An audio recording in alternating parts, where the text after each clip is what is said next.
Hari ini kita akan lanjutkan kembali pembahasan tentang hidup berkelimpahan di dalam Kristus.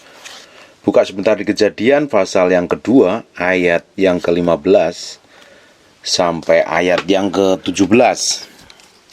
Tuhan Allah mengambil manusia itu dan menempatkannya dalam Taman Eden untuk mengusahakan dan memelihara taman itu.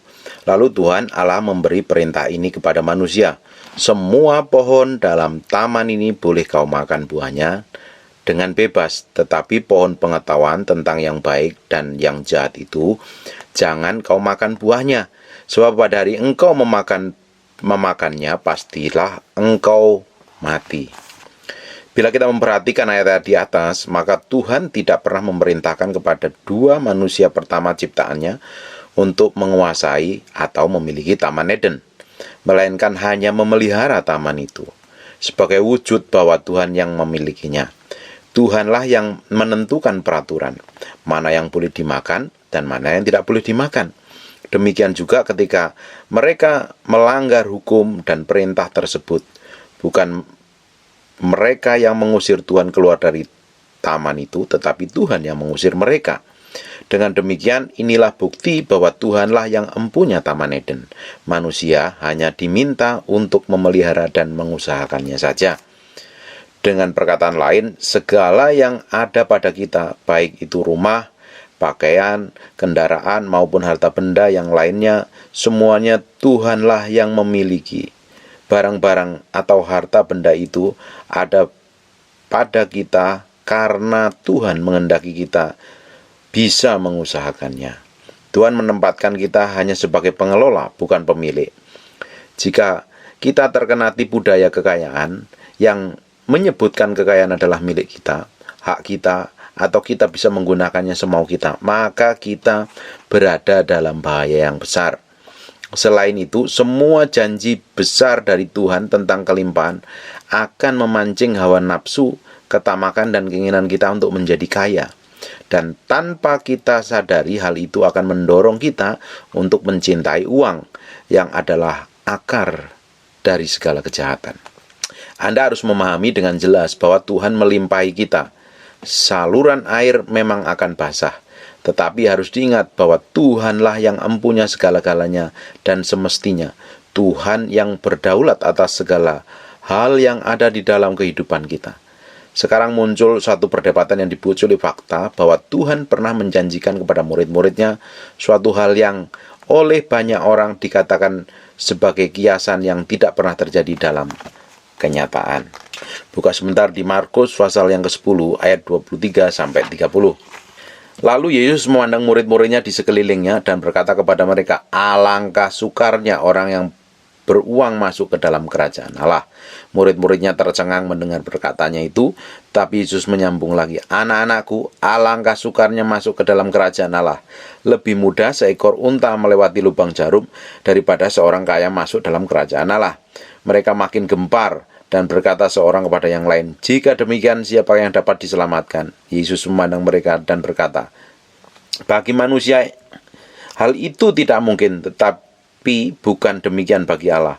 Sebab segala sesuatu adalah mungkin bagi Allah." Berkatalah Petrus kepada Yesus, "Kami ini telah meninggalkan segala sesuatu dan mengikut Engkau." Jawab Yesus, "Aku berkata kepadamu, sesungguhnya setiap orang yang karena aku dan karena Injil meninggalkan rumahnya, saudaranya laki atau perempuan, ibunya atau bapaknya, anak-anaknya atau ladangnya, orang itu sekarang pada masa ini juga akan menerima kembali 100 kali lipat. Rumah, saudara laki-laki, saudara perempuan, ibu, anak dan ladang, sekalipun disertai berbagai penganiayaan, dan pada zaman yang akan datang, ia akan datang dan ia akan menerima hidup yang kekal." Yesus menjanjikan kepada Petrus dan kepada setiap kita yang karena Yesus sendiri atau karena Injil meninggalkan segala sesuatunya, baik itu keluarganya atau rumahnya atau ladangnya, maka pada saat itu juga kita akan menerima 100 kali lipat. Banyak orang berkata hal ini hanya kiasan. Jika kita melihat dari sudut pandang bahwa harta itu adalah milik kita, jelas kita tidak akan mendapatkan fakta bahwa yang Tuhan katakan itu bisa terjadi. Namun bila kita melihat dari sudut pandang bahwa harta yang kita kelola itu adalah milik Tuhan, yang kita berikan juga milik Tuhan, maka kita mengerti bahwa bagian kita hanyalah pengelola. Sebagai pengelola, jelas para rasul itu mendapatkan seperti yang Tuhan janjikan. Buka sebentar di Kisah Para Rasul pasal yang keempat, ayat 32 sampai 37. Adapun kumpulan orang yang telah percaya itu mereka sehati dan sejiwa, dan tidak seorang pun yang berkata bahwa suatu hari sesuatu dari kepunyaannya adalah miliknya sendiri, tapi segala sesuatu adalah kepunyaan mereka bersama. Dan dengan kuasa yang besar, rasul-rasul memberi kesaksian tentang kebangkitan Tuhan Yesus, dan mereka semua hidup dalam kasih karunia yang melimpah-limpah. Sebab tidak ada seorang pun yang berkekurangan di antara mereka, karena semua orang mempunyai tanah atau rumah, menjual kepunyaannya itu, dan hasil penjualan itu mereka bawa dan letakkan di depan kaki rasul-rasul. Lalu dibagi-bagikan kepada setiap orang sesuai dengan keperluannya. Demikian pula dengan Yusuf, yang oleh rasul-rasul disebut Barnabas, artinya anak penghiburan, seorang Lewi dari Siprus, yang menjual ladang miliknya dan membawa uangnya untuk meletakkannya di depan kaki rasul-rasul.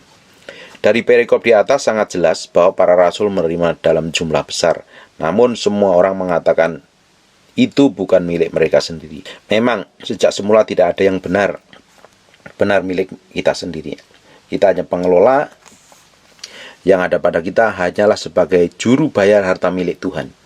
Yang kita biayai adalah pemberitaan kabar baik, yang tidak banyak orang menyadari bahwa penginjilan memerlukan biaya yang sangat besar sekali. Paulus mengingatkan kepada jemaat di Roma, dan ini bisa kita simak dan kita pelajari di bacaan di dalam Roma 10 ayat 9 sampai 13. Sebab jika kamu mengaku dengan mulutmu bahwa Yesus adalah Tuhan dan percaya dalam hatimu bahwa Allah telah membangkitkan dia dari antara orang mati, maka kamu akan diselamatkan. Karena dari orang percaya dan dibenarkan, dan dengan mulut orang mengaku diselamatkan. Karena kitab suci berkata, barang siapa percaya kepada dia tidak akan dipermalukan. Sebab tidak ada perbedaan antara orang Yahudi dan orang Yunani, karena Allah yang satu itu adalah Tuhan dari semua orang, kaya bagi semua orang yang berseru kepadanya. Sebab barang siapa yang berseru kepada nama Tuhan akan diselamatkan. Kita harus sadar bahwa ini adalah kebenaran mutlak. Ada sebagian orang, bahkan orang Kristen, yang meragukan apakah Yesus benar-benar merupakan satu-satunya jalan keselamatan. Alkitab mengatakan dengan jelas akan hal ini. Berarti suka maupun tidak suka, kabar keselamatan harus diberitakan kepada setiap makhluk. Kembali coba kita buka di Kisah Para Rasul 4 ayat 12. Dan keselamatan tidak ada di dalam siapapun juga selain di dalam Dia. Sebab di bawah kolong langit ini tidak ada nama lain yang diberikan kepada manusia yang olehnya kita dapat diselamatkan. Jadi, bila kita mengasihi orang lain, kita mengasihi sesama manusia, maka wujud kasih yang luar biasa adalah membagikan kabar baik. Buka di Roma 10 ayat 14 sampai 15. Tetapi bagaimana mereka dapat berseru kepadanya jika mereka tidak percaya kepada Dia? Bagaimana mereka dapat percaya kepada Dia jika mereka tidak mendengar tentang Dia? Bagaimana mereka mendengar tentang Dia jika tidak ada yang memberitakannya? Dan bagaimana mereka dapat memberitakannya jika mereka tidak diutus? Sebab ada tertulis betapa indahnya kedatangan mereka yang membawa kabar baik. Artinya, ada orang yang mau memberitakan Injil tetapi memerlukan pengutusan.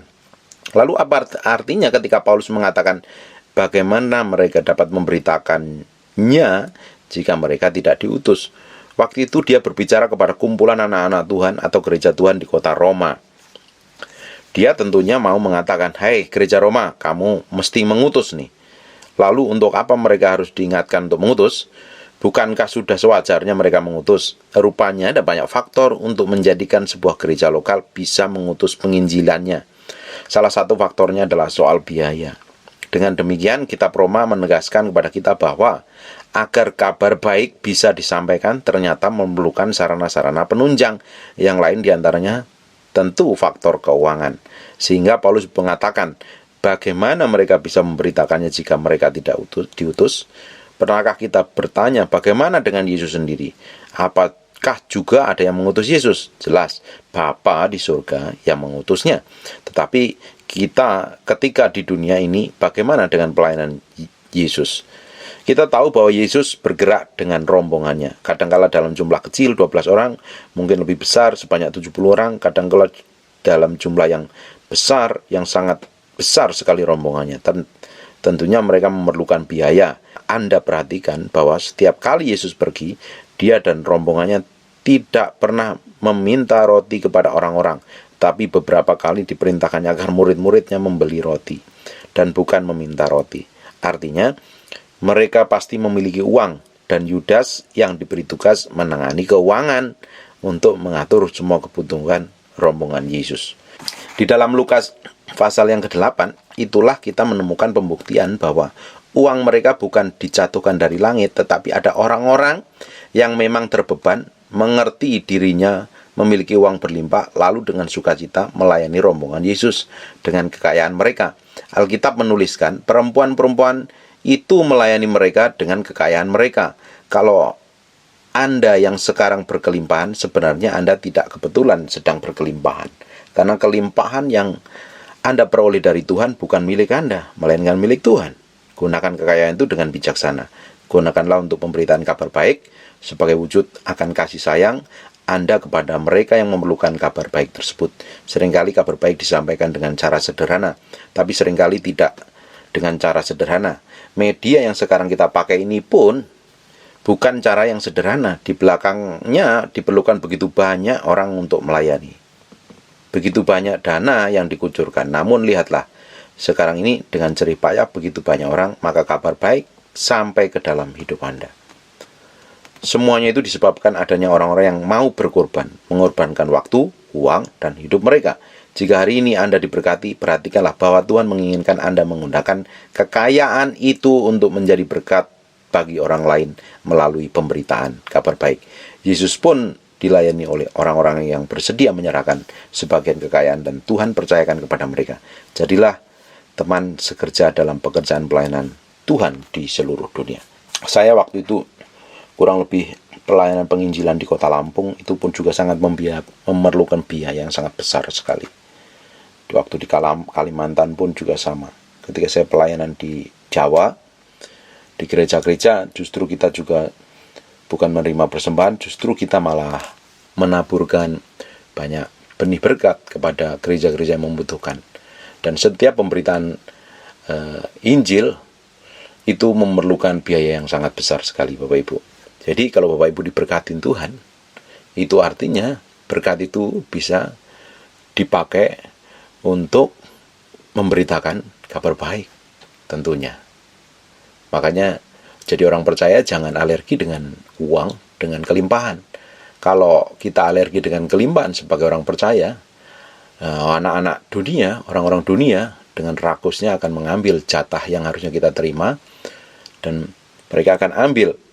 Bayangin Bapak Ibu, ketika para germo memegang uang, para bandar narkoba memegang uang, para teroris memegang uang kan disalahgunakan untuk kepentingan kejahatan. Tetapi ketika orang-orang percaya mau menerima kelimpahan, dan kelimpahan itu diterima bagi orang percaya, dan pasti akan dipakai untuk memberitakan kabar baik, membiayain pemberitaan kabar baik. Dan saya percaya kita semuanya akan menjadi teman sekerja di dalam pekerjaan pelayanan Tuhan di seluruh dunia. Dan nama Tuhan dipermuliakan. Amin. God bless you.